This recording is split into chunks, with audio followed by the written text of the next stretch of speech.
Assalamualaikum dan salam sejahtera. Ini Pantau Agenda Informasi bersama saya Irfan Faruqi, ketikin langsung dari Seoul untuk bawakan kepada anda lawatan rasmi, lawatan kerja Perdana Menteri Datuk Seri Anwar Ibrahim yang berakhir hari ini. Tapi untuk waktu ini kita berikan tumpuan berkenaan dengan memahami ekonomi Korea, dan untuk itu kita bersama dengan staff writer daripada Nikkei Asia, Stephen Borwick, joining us today. Thank you so much for your time.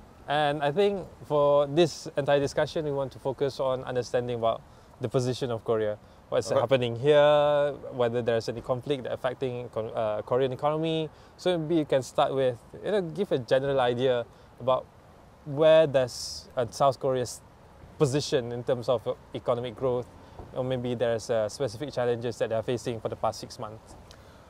I'd say the big domestic challenge for the South Korean economy is kind of weak domestic demand. So we've seen for a couple of consecutive quarters there's been really low growth. In one case there was a small contraction, and then in the previous quarter bounced back to a very modest level of growth. So the administration of President Yoon Suk-yeol is, like all South Korean administrations, looking quite energetically around the globe for new partners, and specifically new markets, new places that they can sell South Korean exports to as a way of driving growth. So I think the interaction with Malaysia has to be kind of understood in that context, where Malaysia is a fairly large economy in ASEAN. It has some kind of complementary areas with South Korea, and so there's room for cooperation. So it makes sense for the two sides to sit down and figure out ways where they can cooperate.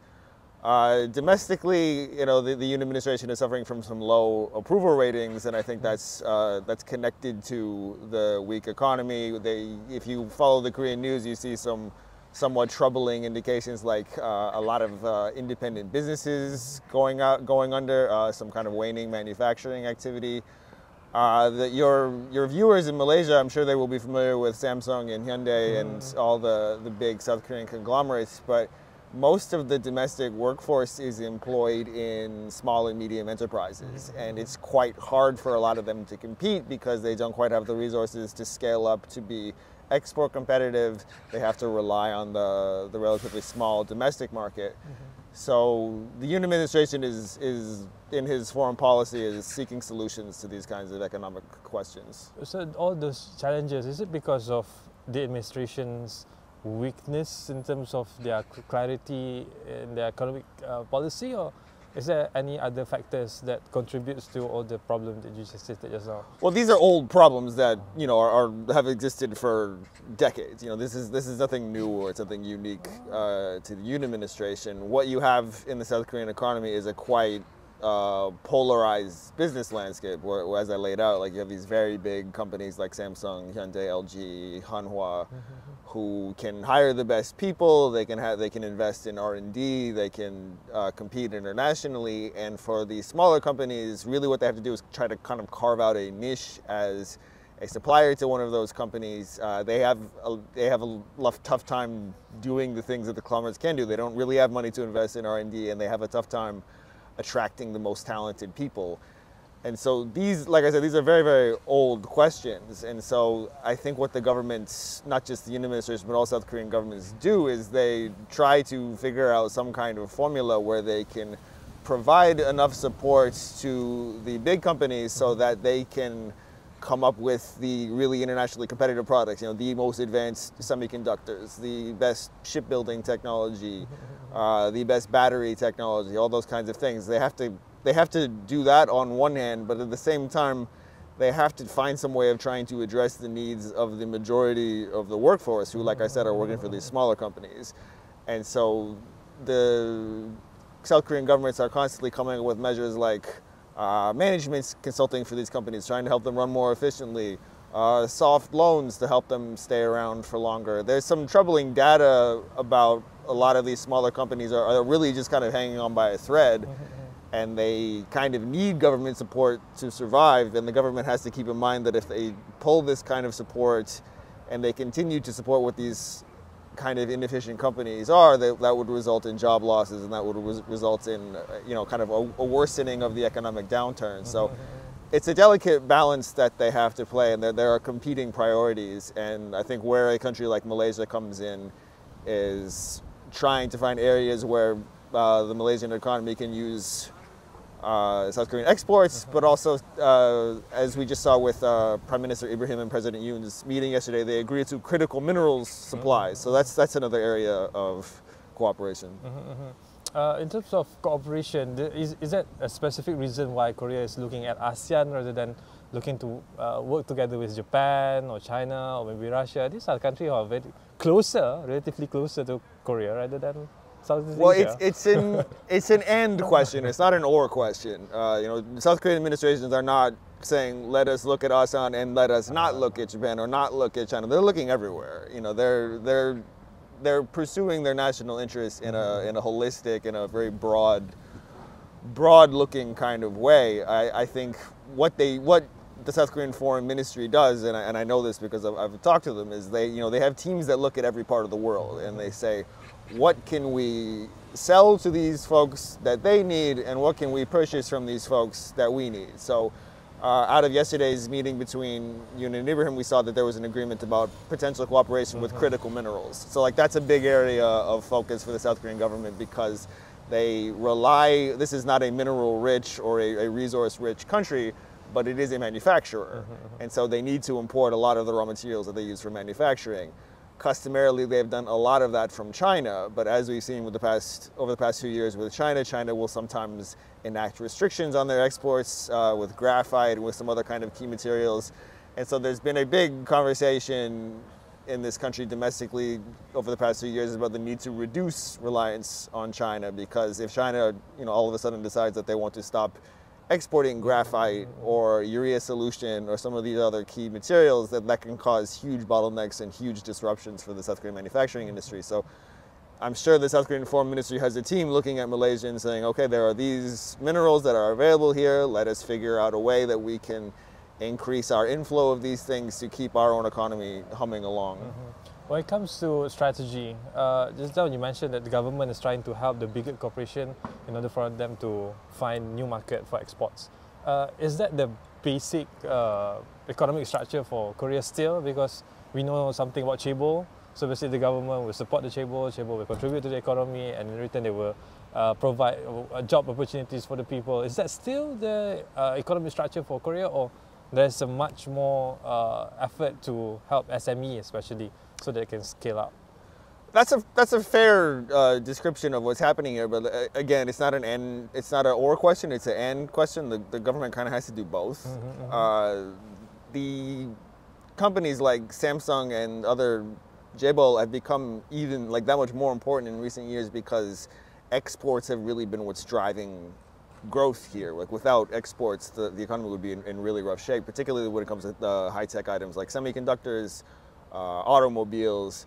And so, like I tried to highlight earlier, there is a need for the government to kind of do both, and they're doing both with limited resources. And so, on the one hand, they have economic experts telling the government that really what they ought to do is be making policy changes on the kind of social welfare side. And so instead of propping up these old, inefficient companies and continuing to allocate scarce resources to companies that are not competitive, what they really should be doing is allocating more resources to protect the people who work there. And so providing them with employment insurance, providing them with job training, allowing them to more efficiently and more productively take part in the economy. So these are old questions. I think all Korean administrations find it kind of politically difficult to tackle them. SMEs are very well organized. They have these big lobbying organizations, and they're constantly telling the Korean government that they need more support, that they need more backing, that the only way that they can stick around and that they compete is if the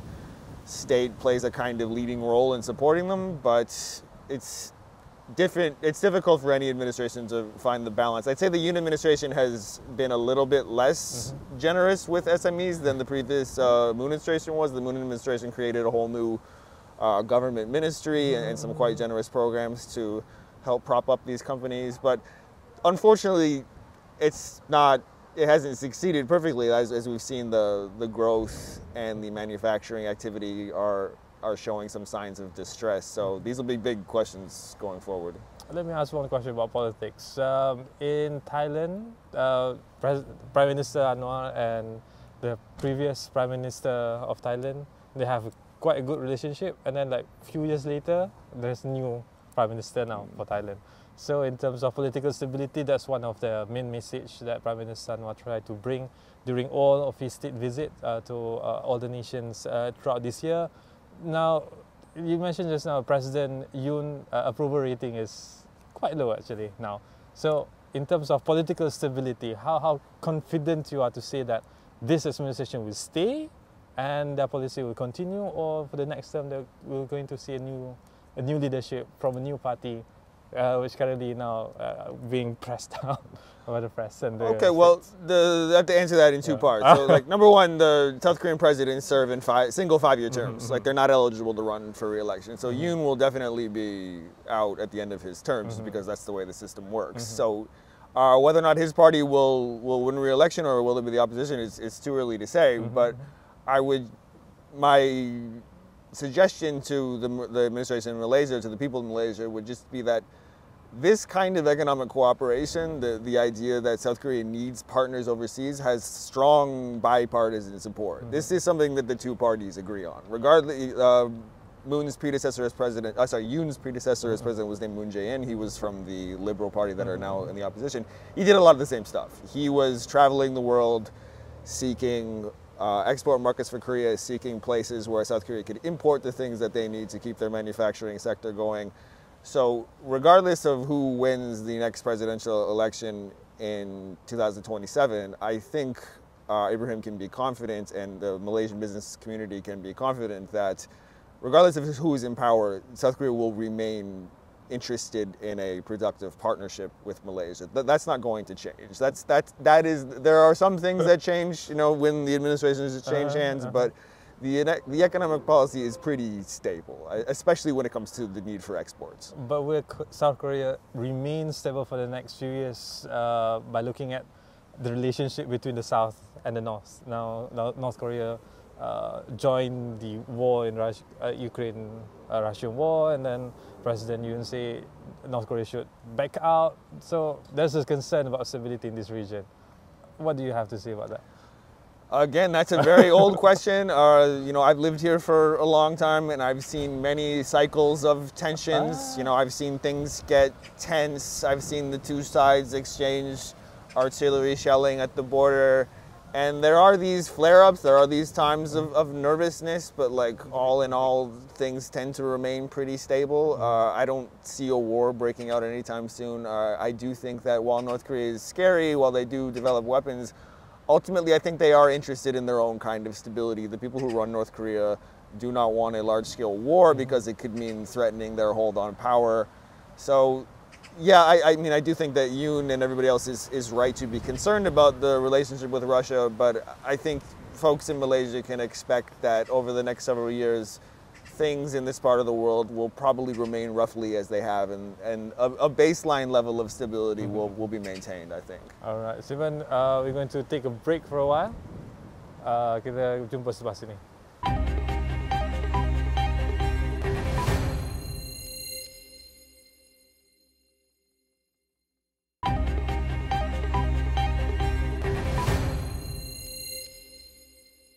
Baik, bertemu kembali dalam pantau agenda reformasi di waktu ini. Kami masih lagi berada di Seoul mengikuti hari terakhir lawatan kerja Perdana Menteri Datuk Seri Anwar Ibrahim di sini sebelum beliau pulang ke tanah air. Dan untuk waktu ini kita masih lagi bersama dengan Stephen Borowik, merupakan staff writer from Nikkei Asia. And just now we were talking about the stability in this region.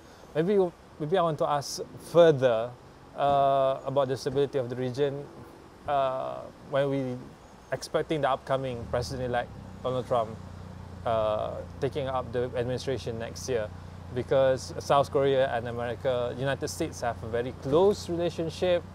What would you expect will happen to this region entirely? Because people also know that President Trump is a close friend of Chairman Kim Jong-un. So what do you have to say about that? Well, we can only speculate at this point. I mean, Trump has not really clarified what he plans to do in office yet when it comes to the Korean Peninsula. I mean, we know that when he was a candidate, he said a lot of things about how he feels as though American allies like South Korea and Japan are kind of taking advantage of U.S. generosity.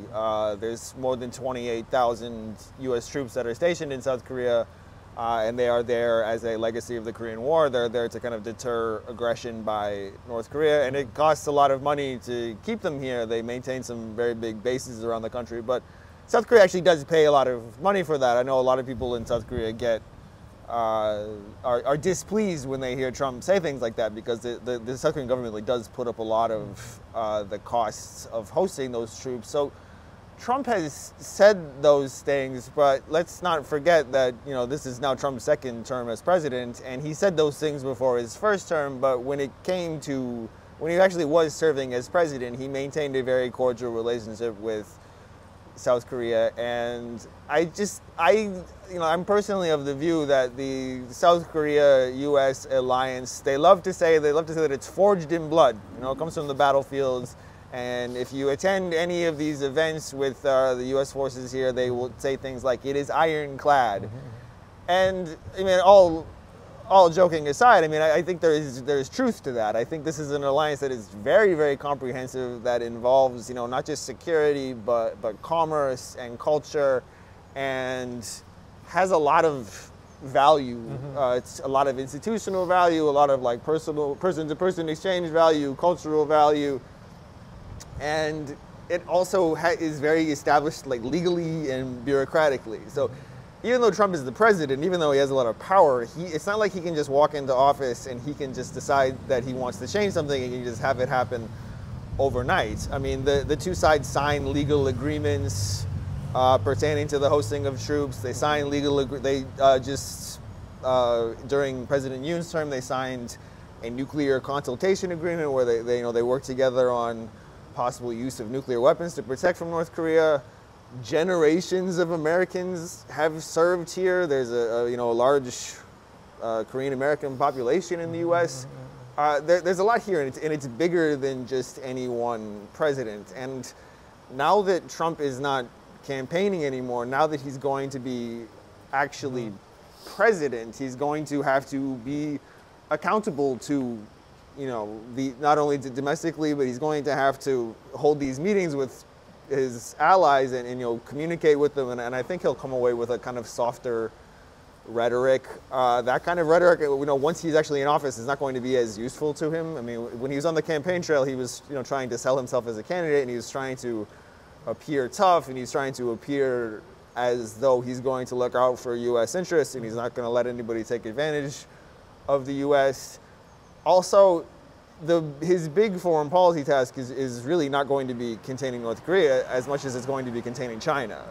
And in order to do that, he's going to quickly learn that South Korean assistance and Japanese assistance as U.S. allies is going to be really important. And so I think my expectation would be that once Trump actually takes office, he will kind of cool down his rhetoric, and he will have people advising him who will be saying, like, look, South Korea and Japan have been our allies for a long time, and they have a role to play in the bigger goals of U.S. foreign policy. So I don't expect any big tensions when he's in office, at least as pertains to the bilateral relationship with South Korea. Yeah. I think Malaysia will hope the same, that the rhetoric will cool down a bit, and then the advisor will give good advice, correct advice. But then again, there is this issue of tariff.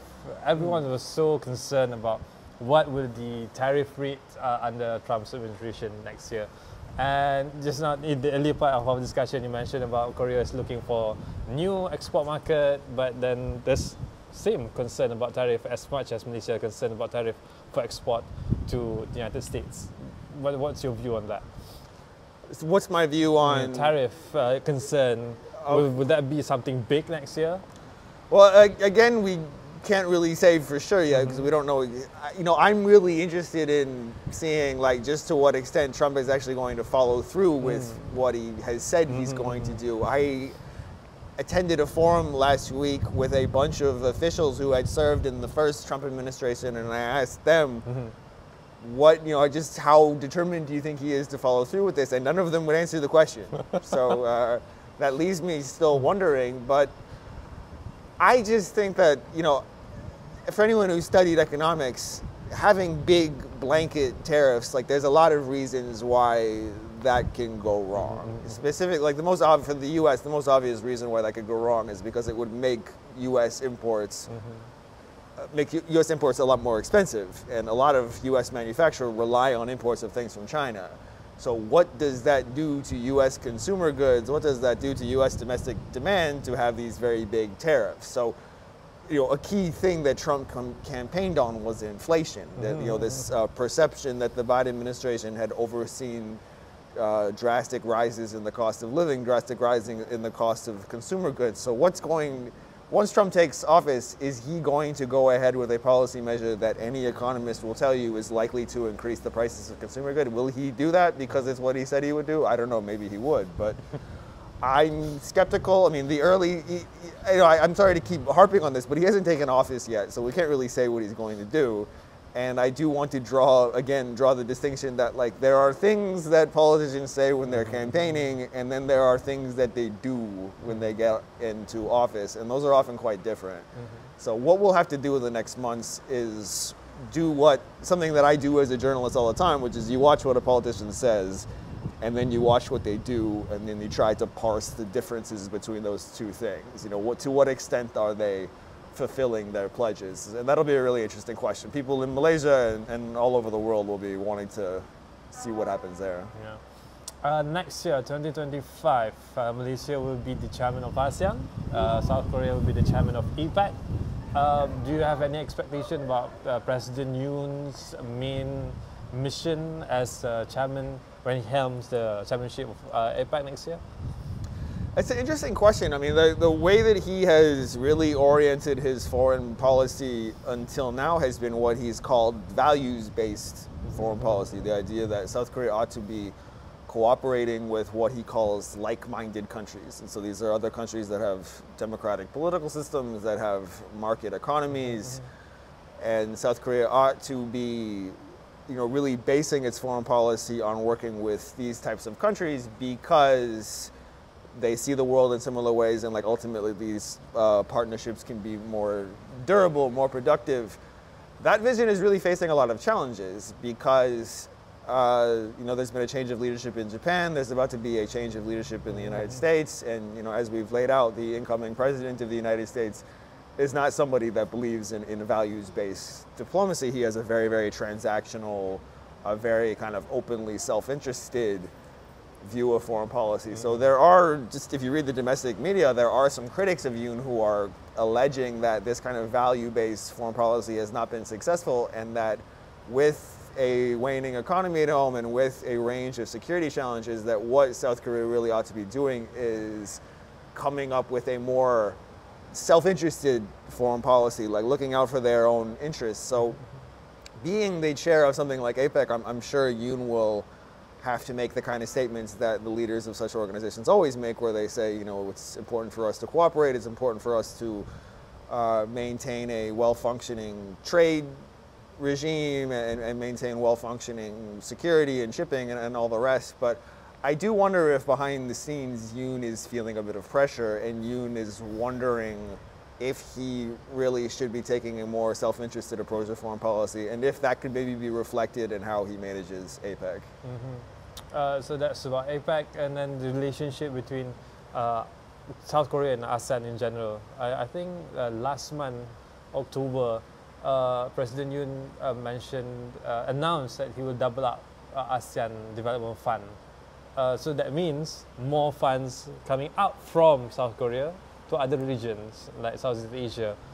What can you share any sentiment from South Korea? Are they happy about that kind of cooperation? I mean, money is pouring out when there's a lot of stuff that need to be done here, especially for SME in South Korea. Well, money is going out, but if you look at the way that the South Korean government frames this kind of thing, it is openly framed as a self-interested kind of thing. It is, the rationale is, we are going to support this part of the world because it is economically promising.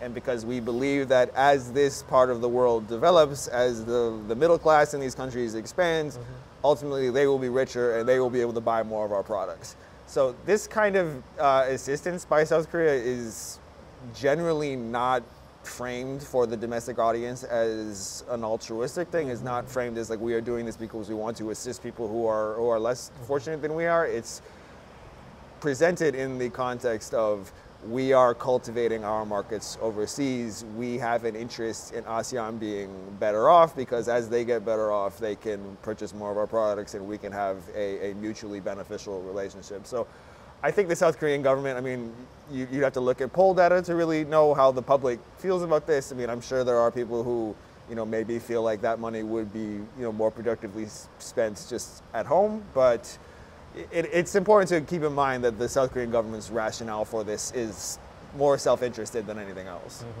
Thank you so much, Stephen, for your time together with Pakatan Jentera Reformasi. And then I think that will be the end of the discussion today. And we'll be expecting the Prime Minister to reach back in Malaysia, I think later tonight. So that's all for now. Saya Irfan Faruqi, salam hormat.